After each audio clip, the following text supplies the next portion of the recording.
今日咧就最主要咧就係講日常照顧啦，講個人衞生啦。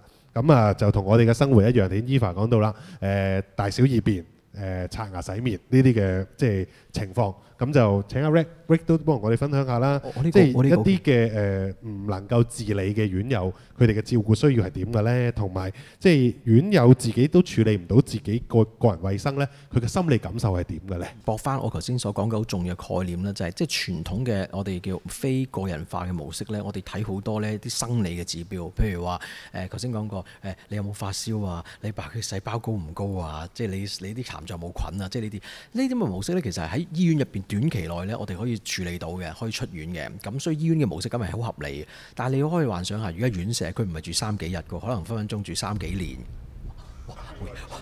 好驚咁可能佢住3幾年嘅喎嚇，咁樣咁3幾年係咪淨係冇呢啲嘢佢就生活得好好呢？咁其實可能係絕對唔係嘅。所以以一個即係個人化嘅照顧模式為本呢，我哋睇啲所謂嘅成效指標，我哋嘅 outcome markers 咁其實我哋係用一個 holistic 嘅方法睇，頭先都講過。有點或者 holistic 方法睇呢？好多我哋好難講好多，即係 highlight 啲重點。我覺得呢最簡單呢，佢生理呢，我哋未必係睇下佢，喂，你嘅手嘅力度係咪已經恢復到100%有夠晒力咯咁講，咁佢中咗風，佢冇可能去翻100分夠力噶嘛。反而我哋睇嘅就係佢嘅 ADL， 我哋叫即係日常自我照顧嗰啲 basic care 啦，佢係咪能夠做到呢？咁好嘅係乜嘢呢？唔係話你以前0分嘅，呢家100分到你幾好咁樣，咁唔實際嚇。反而就係話其實以咁嘅能力呢，你做到40分嘅，你係咪已經做到40分呢？還是係話喂你做到40分，你還掂到40分啊？你都做唔到100分，不如0分，我同你搞掂晒佢啦。其實咁唔係一個咁理想，即係佢係咪能夠參與到佢嘅功能去到盡呢？呢個係即係佢 physical needs 啊，營養亦都係咯。我哋未必會睇到佢啲營養指標抽血話抽到好靚啊咁樣，而係話你想食嗰啲，你中意食嗰啲嘢係咪能夠滿足到你呢？大家知道依家好多軟餐係嘛？依家某個牌子嘅燒鵝都有得食㗎係嘛？即係你中咗風都食到燒鵝嘅，全香港最出名嗰間燒鵝嘅咁樣係嘛？咁呢啲就係講緊咁好食之餘，佢營養係咪都能夠 balance 到呢？咁呢啲我哋睇呢啲。頭先院長都有講啦，就係話運動啦。你話我唔係我日日跑開步嘅時，咁佢中咗風或者院舍處俾跑到步，但係咪代表佢唔使喐嘅咧？絕對唔係嘅係嘛？咁可能帶佢出嚟行，佢有冇足夠嘅運動呢？休息啦嚇，可能我哋就會覺得喂，我哋喺我哋平時休息嘅時間好規律啊，翻工。但係長者休息嘅規律呢，其實個個人都係幾唔同嘅。咁我以前喺醫院度做啦，都知道大概5點鐘就我哋叫 morning run 啊嘛，全部開晒燈起身咁樣嘭咁樣。咁但係其實個個人都唔同啊。咁但係好啲嘅院舍模式就係佢休息嘅模式啦，係咪照顧到呢？嚇咁樣？咁另外除咗睇生理之外，仲係佢嘅即係精神嗰啲啦。可能佢話覺得你食得飽，現成日話食得瞓得屙得咁啊搞掂啦。但係其實咁都唔夠嘅，因為 holistic 嘅概念呢，佢有冇個認知有足夠嘅一個刺激呢？譬如話你哋好多認知刺激嘅，其實最多認知刺激係乜嘢？可能你唔係好為意嘅，就係人同人相處嚇。有冇大家經驗話嗰人好麻煩，我點樣處理？其實呢，要你用好多腦汁或者係所謂去解決呢啲問題嘅。但係你同佢解決晒呢啲問題，喺院舍生活入邊佢冇咗呢個必，其實呢個係佢基本嘅需要嚟嘅嚇。咁啊，例如佢情緒嘅支援啦，或者佢每一個人佢有啲所謂嘅叫 autonomy 啦，即係佢自己嗰個決定權啦，係好價值觀判斷嘅。譬如好似頭先院長咁講啦，話喂我係中意飲咖啡嘅喎，你呢度有大紅袍飲我都係唔飲嘅喎，因為我係要飲咖啡同埋茶果 jam 嘅喎。咁呢個係佢自主嘅判斷。我哋有冇尊重到呢樣嘢咧？呢個其實都係我哋要考慮嘅需要啦。仲有即係社交啦，譬如話係咪代表佢食得飽、瞓得暖、心理好好有電視睇咁樣就 OK 啦？咁人都需要同人有接觸啊，可能係佢家人啊，又或者可能係義工啦，可能係職員啦。咁點樣建立一個好好嘅 interaction 嘅社交群體啦？咁而使到呢，佢建立到一啲我所謂嘅一啲嘅有意義嘅關係。有意義嘅關係唔係代表話你同佢嘅關係就係咩啊？我夠鐘我就嚟俾飯你食㗎啦，總之你唔好理我係邊個啦嚇。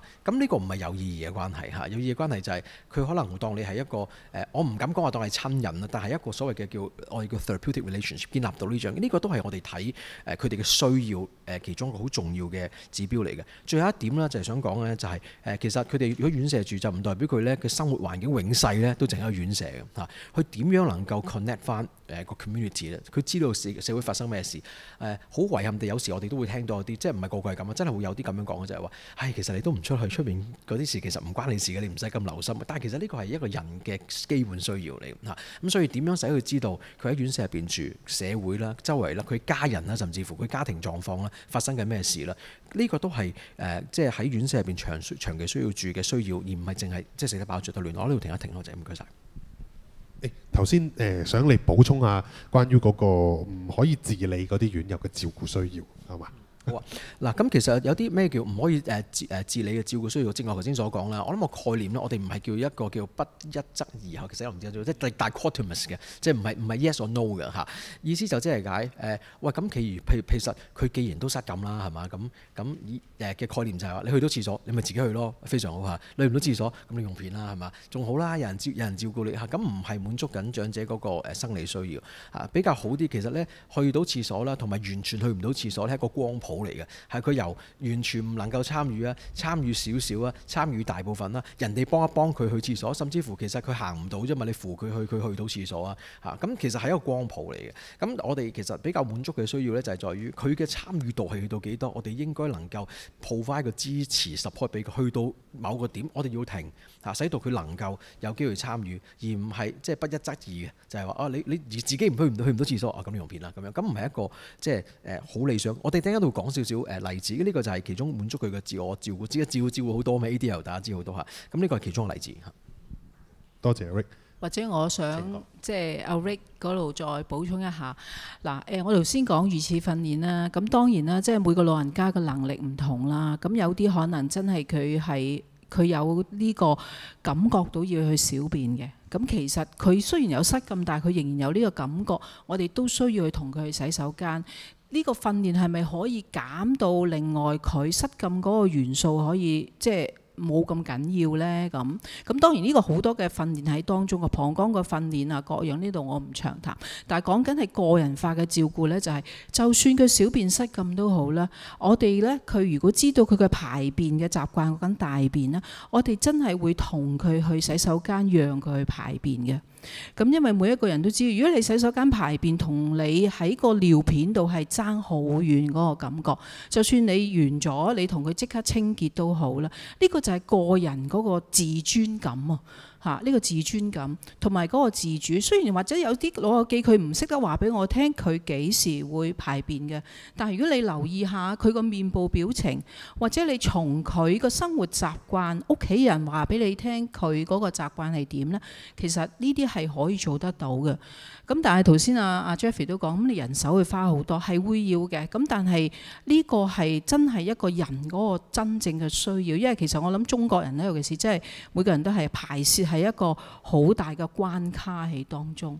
咁所以呢個如果我哋能夠做到呢樣嘢，係個自主同埋個自尊咧，都係可以維持得到。呢個係好重要嘅對老人家嚟講。